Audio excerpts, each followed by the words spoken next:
Good day, Church.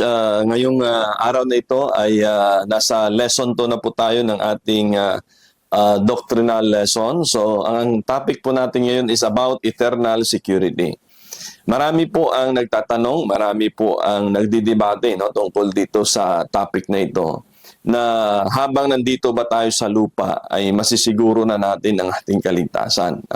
But of course, kailangan din nating tanungin natin mga sarili, kung tayo ba'y patay na, tsaka pa natin sisiguraduhin ang ating kaligtasan. So, kung meron man tayong mga bagay kahit dito sa ibabaw ng lupa na pinag-iisipan, ay ito yung laging kasiguruhan. Okay? Kasiguruhan ng kinabukasan natin. Okay? Kung kaya tayo o ang ating mga anak ay ipinapaaral natin. Bakit natin sila pinapaaral? So that we can have security sa ating pagkain. Okay? So hindi lang yan. Ano pang security ang gusto natin? Magkakaroon tayo ng security na magkaroon tayo ng sariling bahay. Okay? And also to secure our future. Kaya marami sa atin ay kumukuha ng insurance policy. No, so normally, nag-iisip tayo ng mayroon tayong security. No? And it's a common, I think it's a nature of man na gusto nating may kasiguruhan. No? May kasiguruhan yung ating kinabukasan, edukasyon, yung ating mga anak. No? And it's a very, to me, it's a very natural. No? Pero, bago natin pag-isipan, bago natin paghandaan, bago natin paglaanan ang mga bagay na ito na magkaroon tayo ng kasiguruhan, ay bakit din natin pag-usapan at tingnan din natin yung kasiguruhan ng ating kaligtasan. Kaya mahalaga na habang tayo nandito sa lupa, na habang ikaw ay buhay pa, habang yung mga kamag-anak natin ay buhay pa, habang ang mga kaibigan natin ay buhay pa, ay share natin yung kasiguruhan ng kaligtasan. Mayroon nga bang tao na buhay pa ay nasasabi niyang nakakasiguro na siya ng kanyang kaligtasan? Well, of course, I can tell. Okay? So, bakit ko naman masasabi na nasisiguro ko yung aking kaligtasan? Maaaring sabihin mo, Pastor, kayabangan yan. Buhay pa tayo, hindi pa natin yan malalaman. Ang mas matindi niya kung patay na tayo, tsaka mo alamin. Of course, wala na sa atin yung freedom to choose. Okay? So tingnan ho natin ang buhat sa salita ng Panginoon para ma-convince ko kayo, okay? At ang ating mga kaibigan na may mga taong noon ay nabubuhay but they know for sure na sila ay pupunta sa langit kapag sila ay namatay o kung sila ay lilisan sa mundong ito. Of course, ang una nating halimbawa ay si Paul. Sa 2 Corinthians chapter 5 in verse 8. Tingnan niyo, sabi niya, we are confident. Okay? Hindi nga lang niya sinabi sa kanyang sarili. Sinakop pa niya pati yung mga taga-Korinto. Kasi alam niya yung mga taga-Korinto is also confident. No? The Christian at Corinth. Okay? We are confident, I say, and willing rather to be absent from the body and to be present with the Lord. No? To be absent from the body means pag namatay na tayo. To be absent from the body means kung lilisan ka na sa mundong ito. And para kay Paul, sabi niya, to be absent from the body is to be present with the Lord. So, where is this place, di ba? Sa piling ng Panginoon. So, kung mawawalay man ako, ika niya, sa katawang lupang ito, alam ko, I am confident. No? The word confident. Mayroon akong kasiguruhan na ako ay nasa piling ng ating Diyos. So, you see, the Apostle Paul has this confidence. At hindi lang yan. Maging sa mga taga-Filipay, ay kanya rin itong sinabi. You see, in Philippians 1:21, sabi niya, for to me, to live is Christ, and to die is gain. Okay? So, mayroon pong kahalagahan ito, mga kapatid, na yung pagkakaroon ng kasiguruhan ng kaligtasan. Okay? So, to die is gain. Hindi lang basta-basta haharapin niya yung kamatayan na ready siya, pero sabi ni Pablo, ang kamatayan sa akin ay isang gain, isang pakinabang. At ang kamatayan ay magiging pakinabang lamang sa isang tao kung siya ay sasapiling ng ating Panginoon. Otherwise, kung ang tao ay mamatay at wala siyang kasiguruhan ng kanyang kaligtasan, he will eternally suffer in hell. Okay? So, for that matter, mula nung si Paul ay nakakilala sa Panginoon, tangan-tangan niya yung kanyang kasiguruhan ng kaligtasan. Now, tingnan po natin.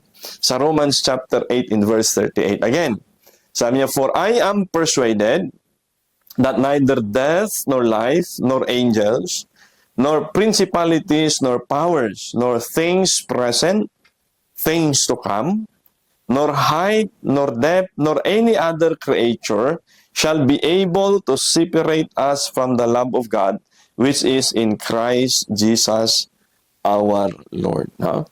So ito po ay mga talatang nagkakaroon o nagbibigay sa atin ng kasiguruhan na once ang isang tao ay tumanggap na sa Panginoon na kanyang Diyos at tagapagligtas, wala daw sa mga bagay-bagay na ito ang pwedeng mag-separate. Not even death, di ba? Not even death. So, you see, ganun ho ka-secured ang isang tao na tumanggap kay Jesus Christ na kanyang Diyos at tagapagligtas. Not even angels, you see? Yeah. So, kung titingnan natin, no, gaano ka-secured ang isang tao na tumanggap kay Jesus Christ. Kasi hindi pwede mag-intervene ang langit, hindi pwede mag-intervene ang mga creature sa langit at creature sa lupa upang hadlangan ang kaligtasan na ibinigay ng Panginoon sa tao na tumanggap kay Jesus Christ na kanyang tagapagligtas. Now, I'll give you 3 things this day para po sa salitang security. Okay? So, paano nga ba tayo ka-eternally secured kapag tumanggap ka na kay Jesus Christ na iyong Diyos at tagapagligtas? Number 1, nagkaroon ka ng authority na ibinigay sa iyo at yun yung sonship. Okay? Second, you are sealed by the Holy Spirit. Okay? Then third, ikaw ay tinawag na saints of the Holy God. So, 3 S. Okay? And I want you to think on this at ating pong pagbubulay-bulayan ngayong umaga. Sonship. Okay? Paano ba natanggap ng tao o ng isang Kristiyano ang pagiging anak? Alright? So, John 1:10, sabi niya dyan, He was in the world, and the world was made by Him. The word Him refers to Jesus Christ, and the world knew Him not. The world means tao, okay, sangkatauhan. He came into His own, and His own received Him not. Alam po natin yan, di ba? Na nung si Jesus ay dumating dito, nagkatawang tao, ni-reject siya ng mga taong kanyang dapat ay iligtas. No? In particular, yung mga Jew na kanyang dapat ay pangungunahan. Alright?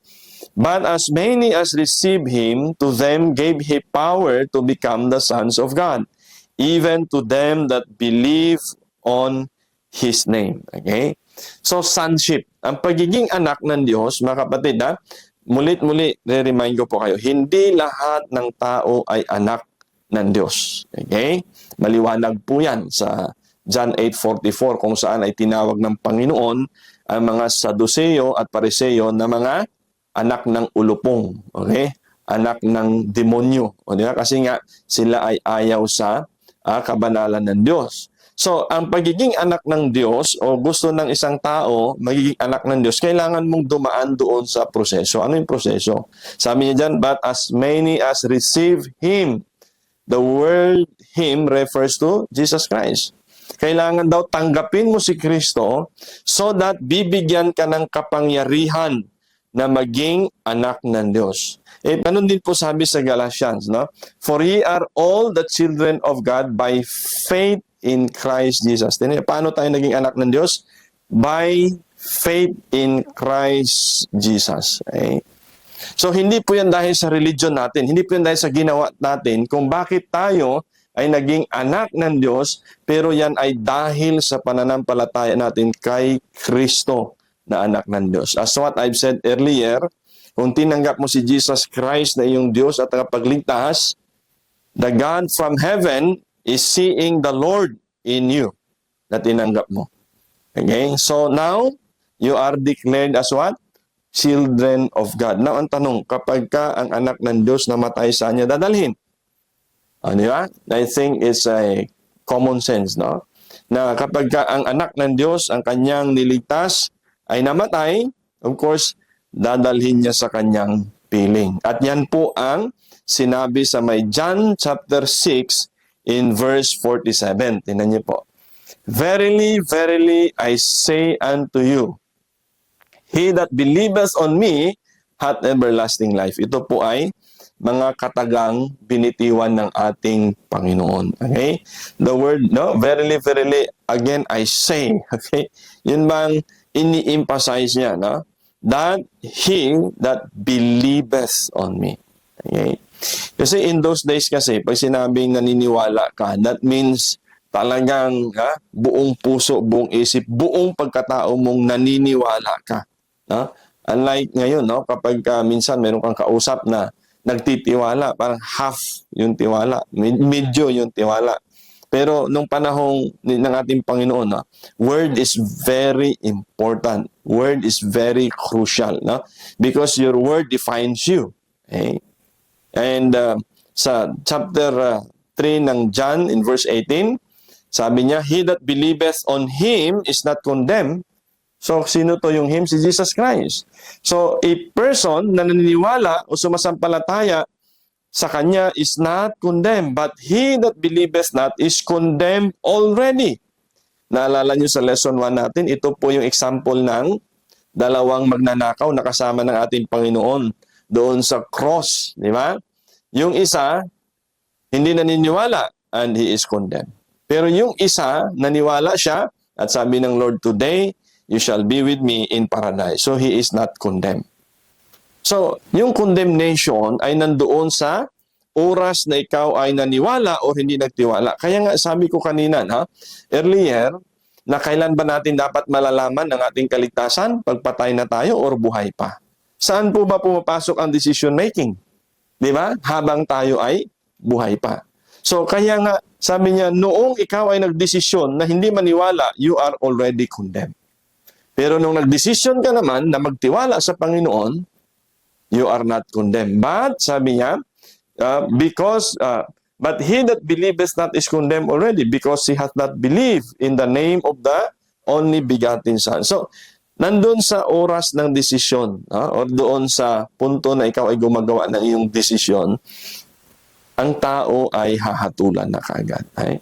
When you believe, you're not condemned. If you don't believe and you say you don't believe, you are already condemned.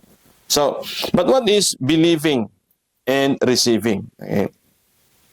The word believing is recognizing who He is. Okay? So, when we talk about believing Jesus Christ, that means we recognize sino siya. Siya ay Diyos na nagkatawang tao. Siya ay tagapagligtas. Okay? Siya ay Messiah. Okay? Siya ay Emmanuel, God with us. Siya po ay Diyos na nagkatawang tao. So that is believing. No? And receiving is personally accepting Him and what He has done for us through His death on the cross. Okay? So pag minsan, pag sinabi natin, naniniwala ako kasi grade 1 pa lang ako, ay sinasabi na nilang si Jesus ay namatay sa cross para sa aking kasalanan. Naniniwala ako na si Jesus ay anak ng Diyos. Okay? Pero kung ang paniniwalang iyon ay mananatili sa isip natin, maaaring magiging katulad tayo ng kaaway or kalaban, okay, ng ating Panginoon na naniniwala, okay, at nanginginig pa, pero bakit hindi maliligtas? Dahil hindi niya matanggap na si Jesus ang tagapagligtas. You see, in James chapter 2 and verse 19, sinasabi doon that the devils also believe and tremble. But his belief is a head knowledge belief. He knows the truth, but hindi niya tinatanggap yung katotohanan. Kasi katulad din yan ng marami sa atin. Alam natin yung katotohanan, but kung hindi mo tatanggapin yung katotohanan, wala itong effect sa iyo. Okay? Kahit alam natin kung ano yung tamang gawin at hindi natin ginawa ang tamang dapat natin gawin. Halimbawa, okay? Pagdating sa ating diet, okay? Alam natin at tama yung kumain ng gulay, di ba? Sapagkat ito ay makakabuti sa ating katawan. But then, that only our head knowledge. Pero pag hindi mo tinake yung gulay, hindi ka makakaroon ng maayos na diet. Yeah? So, that's something to think about from believing into receiving. Okay? You might believe in one thing, but if you don't accept it, hindi ka magbi-benefit. Okay? Kaya nga sabi sa John 1:12, but as many as receive Him. So mahalaga yung pagtanggap. Okay? So hindi lang mananatili sa isip natin. But the moment we believe, dapat ay tanggapin natin. Okay? So ganun po yung naibibigay ng authority para tayo magkakaroon ng authority. Okay? Sonship. Okay? That is an authority given to us by God. Okay? Hindi yan dinideclare ng tao.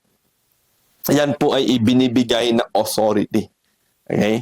Yung pagiging anak. Okay? So, next is, we are sealed. Okay? We are sealed. Sino yung sealed natin?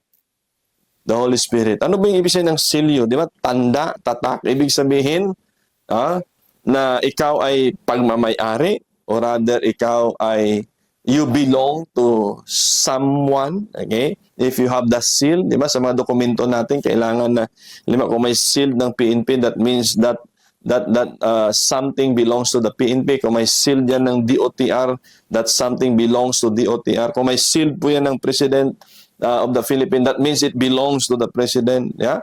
So, mahalaga yung seal, no? It speaks of ownership. Okay? So, ganun din po tayo. No? Nung tumanggap tayo sa Panginoon, tinan niya, in whom ye also trusted, after that ye heard the word of truth, the gospel of your salvation, in whom also after that ye believe, ye were sealed with that Holy Spirit of promise. Okay? Sinilyuhan po tayo. No? Ibig sabihin, meron po tayong tanda. Sino yung tanda natin? Yung Holy Spirit. No? Sa mga abogado, di ba, meron silang dry seal. Yeah. Yun yung ginagamit nilang tanda. That means that belongs to me. Ako yung nagmamayari niyan o ako yung nagbigay ng authority dyan. Kaya nandyan yung seal ko. Sa ating mga mananampalataya, ang seal natin ay no other than the Holy Spirit. No? Just try to imagine. No? Yung banal na Espiritu ng Diyos ang siyang naging tanda natin na tayo nga ay mga anak ng Panginoon. O, di ba? No, so, kailan nangyari yan? Sabi niya, after that ye believe. Okay? Kailan ka naniwala? Okay? Kailan ka tumanggap? Okay? Sa Panginoon. Okay? So, next is, itong seal natin, tinan niya, and grieve not the Holy Spirit of God, whereby ye are sealed unto the day of redemption. So, yung tanda natin na yan, ay hindi po yan nawawala. Hindi po yan aalis. Hindi po yan lalayas. Okay? Yung seal natin will remain until the day of redemption. Okay? So, can you imagine na ito pong pagtanggap natin sa ating Panginoon, binigyan tayo ng authority maging anak. Pag anak ka, namatay ka sa kadadalhin, huwag po sa pinin ng Diyos. Hindi lang ikaw binigyan ng authority na maging anak, binigyan ka ng sealed, the Holy Spirit. Yung seal yun na hindi namamatay. Yung seal yun na hindi nabubura. Yung seal yun na hindi nawawala. You see? So, can you just imagine, yung authority na pagiging anak, hindi yun binabawi ng Lord. Ang seal yun na Holy Spirit, hindi din yan babawiin ng Panginoon. At yan daw ay mananatili hanggang sa araw ng katubusan. O, di ba? So, ang kaligtasan ba nawawala? Hindi. Ang authority ba na ibinigay siya ng Panginoon ng pagiging anak, babawiin niya? No. Ang tao, pwede niyang bawiin yan. Pero ang Diyos, pag ibinigyan yung authority na ikaw ay anak niya, binigyan kanya ng tanda, kaya nga binigyan kanya ng tanda para hindi ka mawala. And so, you see, that Holy Spirit will remain in you until the day of redemption. Okay? Kaya nga sabi niya dito, babasa ko sa Tagalog, sabi, at huwag ninyong saktan ang kalooban ng Espiritu Santo sapagkat siya ang tatak ng Diyos sa inyo. See? Tatak ng Diyos sa inyo. Kung yan ay tatak ng religion, pwede mawala. Yan ay tatak ng isang mabuting gawa, pwede mawala. Pwedeng manalify, pwedeng ma-void. Kung yan ay tatak ng isang pinagsikapan o isang organisasyon, pwede mawala. Pero ang banal na Espiritu ay tatak na ibinigay ng Diyos at ang katibayan na kayo'y tutubusin pagdating ng takdang araw. O, di ba?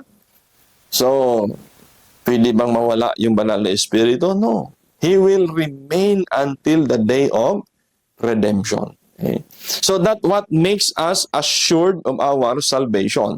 Kasi kung ang nagbigay ng authority sa iyo ay tao, pwedeng kunin ng tao. Kaya nga sa ibang mga iglesia, mayroong pagtitiwalag. Pag itiniwalag ka na ng grupo, wala ka ng kaligtasan. Wow. Pag itiniwalag ka ng religion, wala ka ng kaligtasan. Eh mga kapatid, maliwanag na ang Diyos ang nagbibigay ng authority na maging anak ka. Ang Diyos ang nagbigay ng tanda, ang banal na espiritu. Okay? So whether you like it or not, okay, the moment you have accepted the Lord as your Lord and Savior, you must know and firm that you are now a child of God, that you are now sealed with the Holy Spirit. Okay? So, Tagalog po ng Ephesians 1:13. Okay? Tingnan natin, ha? Sa pamamagitan ni Kristo, kayo rin na nakarinig ng salita ng katotohanan, ng magandang balita na nagdudulot ng kaligtasan. Okay? Ano daw nagdudulot ng kaligtasan? Yung pakikinig sa magandang balita. Hindi yung pagiging miyembro ng church, pagpapautisyon. No. At sumasampalataya sa Kanya ay pinagkalooban ng ipinangakong Espiritu Santo bilang tatak ng pagkahirang sa inyo. So maliwanag po yun. No? Ang banal na Espiritu ay tatak. That means tanda. Okay? So walang pwedeng bubura niyan. The moment na binigyan ka na ng tatak, hanggang kailan? Hanggang sa araw ng katubusan. Hanggang sa araw ng i-redeem tayo ng Panginoon. You see? So, church, no? Isa-isip at isa puso po natin ito. Una, yung sonship. Pangalawa, yung seal. Alright? Sa verse 14, ang Espiritu ang katibayan. O, di ba? Di ba mahalaga yung katibayan? No? Sa mga mag-asawa, ano yung katibayan mo ikaw ay kasal? Meron kang wedding ring. Yeah? Ano yung katibayan mo na ikaw ay anak ni ganito? Di ba yung birth certificate? Okay? So, at yung mga yan, mayroong mga tanda, tatak, seal. Okay? So, ito po ay ang katibayan ng ating kaligtasan. Sabi niya, katibayan na makakamit natin ng lubos ang lahat ng pangako ng Diyos sa atin. O, di ba? So, yung ipinangako, ano yun? Langit. Ano yung pinangako niya? Reward. Ano yung pinangako ng Lord? City. Ano yung pinangako ng Lord? Gates of pearl, city of gold, streets of gold. Di ba? So, sino ang magpapatunay at ano ang katibayan na makamit natin yung mga yan? Ang banal na Espiritu. Kailan natin natanggap ang banal na Espiritu? Nang tayo sumampalataya. O, di ba? So this is an assurance of salvation. That's why we have the assurance of salvation or eternal security. Habang nandito tayo sa lupa, habang tayo buhay pa, alam natin saan tayo patutungo. O, di ba? Halimbawa ngayon, no, after ng klase natin o doctrine ng klase natin, alam ko kung anong gagawin ko. Alam ko kung saan ako pupunta. Di ba? So, kung dito sa lupa, alam mo kung saan ka pupunta, anong gagawin mo. Dapat yung pagdating natin sa kabilang buhay, alam natin. Okay? Nasisiguro natin. Okay? So, once again, Romans chapter 8 in verse 16. Ano pa ang dulot ng banal na Espiritu sa buhay natin? Tingnan niyo po. And the Spirit itself beareth witness with our spirit that we are the children of God. Sino ang witness na tayo ay anak ng Diyos? The Holy Spirit. Hindi si pastor, hindi si church, hindi yung offering ko. Ang nagpapatutuo na tayo ay anak ng Diyos ay ang banal na Espiritu. Kaya ang banal na Espiritu, mga kapatid, hindi po siya force. The Holy Spirit is one. Okay, sabihin na, the Holy Spirit is part of the triune God. Okay? The Holy Spirit is a person. The Holy Spirit is God Himself. Okay? Hindi po siya basta lang force. Nakakita kayo ng mga kapag nagbabato ng Holy Spirit, natutumba yung tao, ginaganyan. No, hindi siya force. The Holy Spirit is a person. Right? So, we have to go back to our learning. Kaya nga, nakakalungkot na kung tayo mga mananampalataya, hindi tayo malalim sa pag-aaral ng salita ng Diyos, maraming yung naglilipana sa online, di ba? Merong binubugahan lang, Holy Spirit, tutumba. Ano ya? Merong ginaganon na tutumba. Wala ho yan sa salita ng Panginoon. Di ba? The Holy Spirit, when He enters a person, He dwells in the person. Nananahan ng Holy Spirit. Hindi po siya umaalis. Okay? Fini-filled tayo ng Holy Spirit if you ask of it. Okay? Na gusto mong i-filled ka ng Holy Spirit. So dito, ang work ng Holy Spirit, siya ang witness. Siya ang nagpapatunay na ikaw ay anak ng Diyos. You see, you have that Holy Spirit in you. The most powerful body or kaibigan or partner sa buhay is the Holy Spirit. It's not your boss, not your wife, not your husband, but the Holy Spirit. So if only you understand the work of the Holy Spirit, you can do extraordinary things. Okay? And if children, then what? Ears. Tagapagmana. Paano tayo naging anak? Sino nang papatutuo? Sino nang patunay? Ang Holy Spirit. At ngayon, dahil anak, tagapagmana, ears of God, tagapagmana ng Diyos, and joint ears with Christ. Kapwa tagapagmana ni Kristo. Bakit ika naging tagapagmana ka? Kasi nga, pinatutuhanan ng banal na Espiritu. Paano tayo nagkaroon ng banal na Espiritu? After na tayo ay sumampalataya. Di ba? So, not only that, if so be that we suffer with Him, that we may also glorify together. So, encouragement ni Paul, tinanggap mo si Jesus Christ, and after you believe, you have the seal of the Holy Spirit. The Holy Spirit testify that you are now the Son of God, and you will be an ears, tagapagmana ng Diyos, kapwa, tagapagmana ni Kristo. Hindi pa ba yung kasiguruhan? O, diba? Kailan sinabi na kapwa tayo tagapagmana ni Kristo? Habang buhay pa yung mga Kristyano na nandoon sa Roma. Amen? So, hindi yung patay na sila, kundi habang buhay pa yung mga Kristyano sa Roma, they know that they are joint heirs of heaven. Now, Galatians 4:6. Because ye are sons, tingnan nyo, sabi ni Paul sa mga taga-Galatia, now that you are sons, God sent forth the Spirit of His Son into your hearts. That's the Holy Spirit, crying, Abba, Father. Wherefore, thou art no more a servant, but a son. Di ba? And if a son, then heirs of God through Christ. Yeah. Can you imagine, no?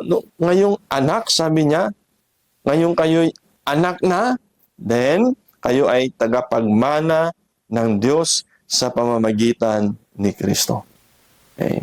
Kaya nga, ang unang lesson natin is about salvation. Gusto mo ng mana, dapat mo munang maligtas. Gusto mo ng kasiguran ng kaligtasan, kinakailangan mo si Kristo.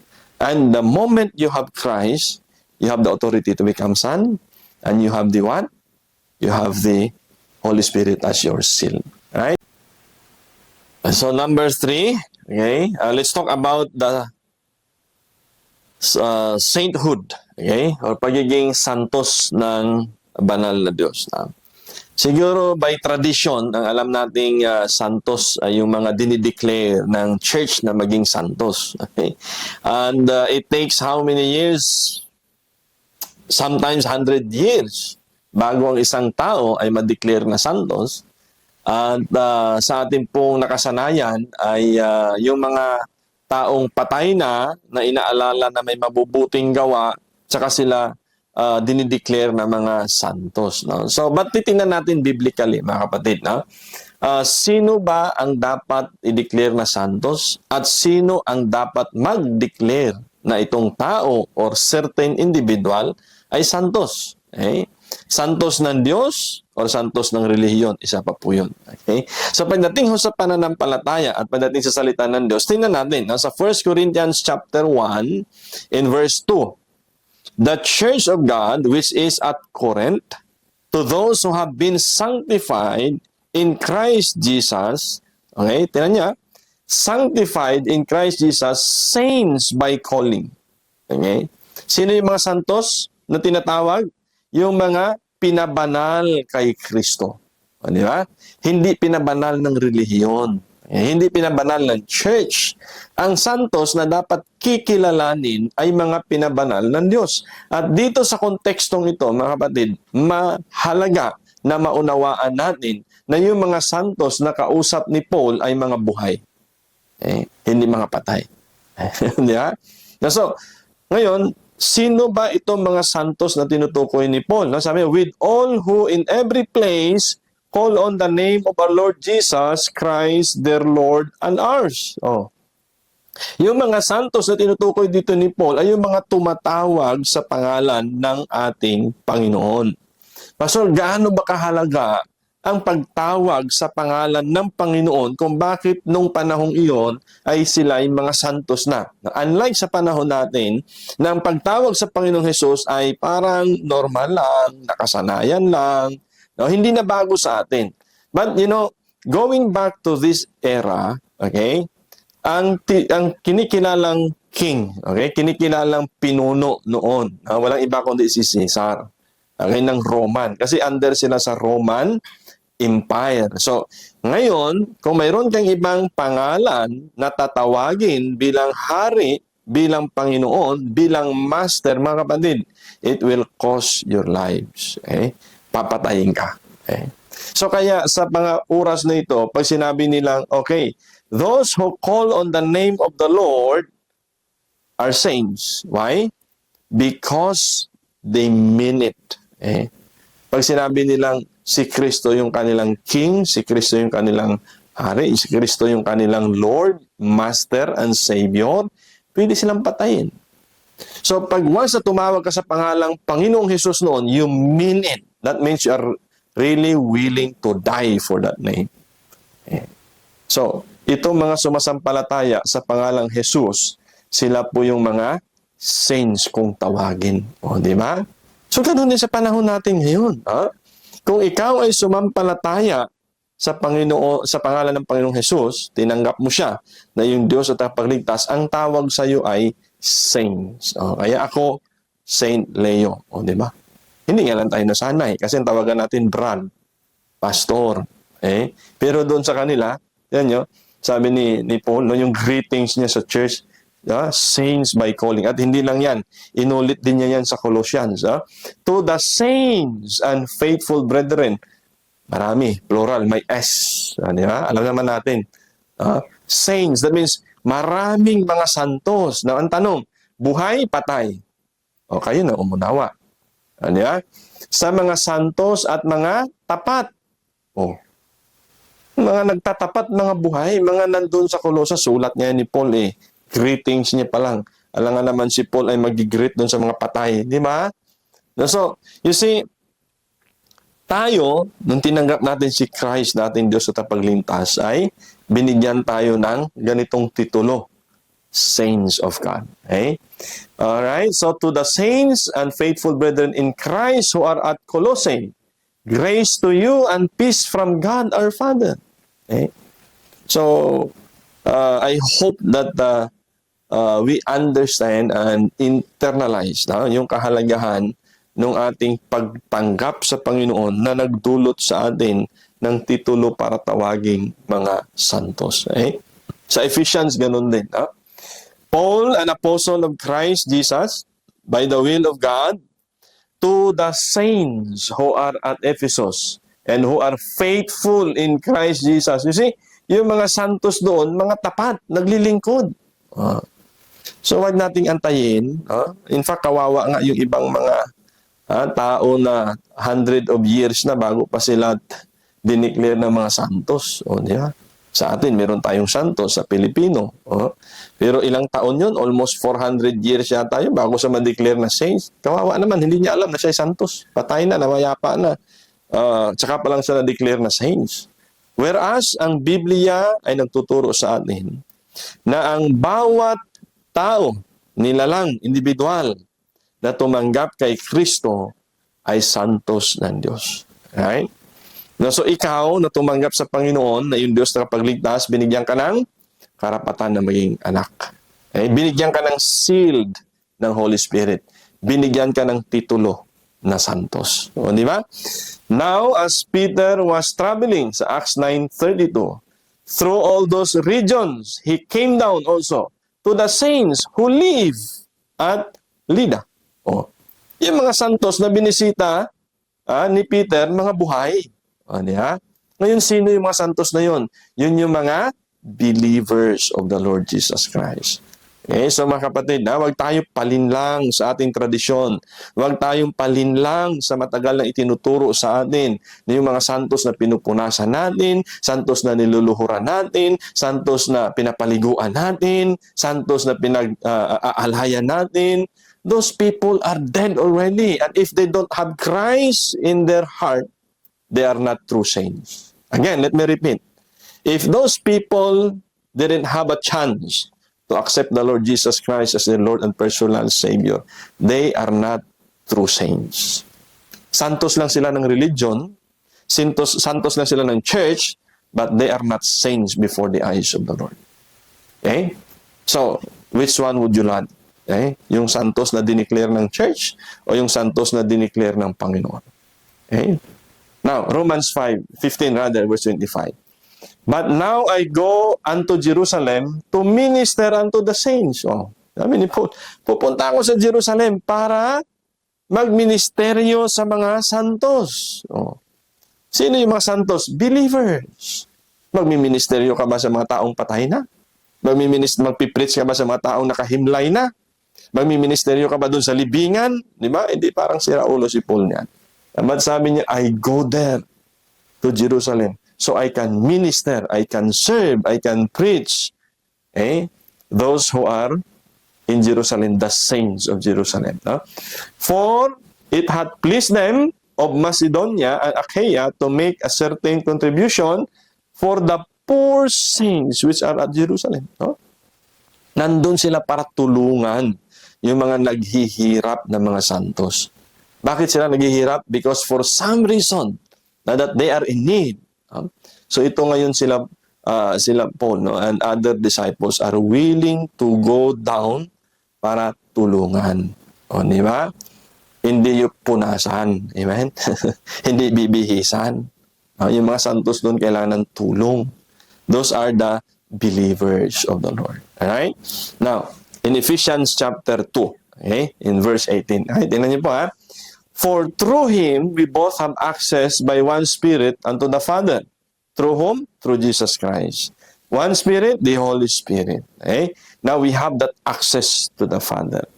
Now therefore, ye are no more strangers and foreigners, but fellow citizens with the saints and the household of God. Hindi ba ito kasiguruhan ng kaligtasan, mga kapatid? Sabi ni Paul sa mga Christian sa Ephesus, hindi na kayo mga strangers. Hindi na kayo mga foreigners. Kayo ay fellow citizen. Di ba? Ng bansang langit. Of the household of God. So, kailan yun? Patay na sila? Hindi, buhay pa. Kaya sinabi ni Paul sa mga taga-Ephesus, you are now a fellow citizen. Hindi ba ito yung eternal security? Hindi ba ito ay assurance of salvation? Habang buhay pa sila, Paul was saying, you are now assured of your citizenship. Saan? Sa langit. Together with the saints. Kasi may mga nauna na sa ating mga saints. Nandun na sila Abraham, nandun na sila Moses, nandun na sila David, nandun na sila Isaiah, Jeremiah, nauna na sila dun. So now, mga kapatid, pag tayo ay namatay na, i-claim na lang natin yung citizenship. Yung kanyang katuparan. Pero habang nandito pa tayo sa lupa, fellow citizen na ang tawag sa atin. Hindi pa nga lang tayo nakarating doon, pero pagdating natin doon, automatic, we are a citizen of heaven. So kaya habang nandito pa tayo sa lupa, we are a fellow citizen of the saints na nandun na sa piling ng Panginoon. Alright? So when we talk about eternal security, be mindful of these three things. Okay? Nung tinanggap natin si Jesus Christ na ating Diyos at tagapagligtas, dahil siya ang tagapagligtas, binigyan tayo ng Diyos Ama ng authority, sonship, pagiging child of God. Nung tinanggap natin si Jesus Christ na ating Diyos at tagapagligtas, binigyan tayo ng sealed ng ating Panginoon, the Holy Spirit. Tanda, tatak. That means I own you. You're mine. Ganun po yung sealed po natin. And we have the title of being the saints of God. We are not the saints of living water. We are not the saints of any religion. We are the saint of God. So today, I hope we have learned something. And since na-assured ka na sa iyong kaligtasan, please, wag nating ipagkait ito sa ating mga mahal sa buhay. Sabihin natin sa kanila, mayroong kasiguruhan ng kaligtasan. Huwag ipagpaliban. Today is the day of salvation when we believe. Thank you, and may God bless us all.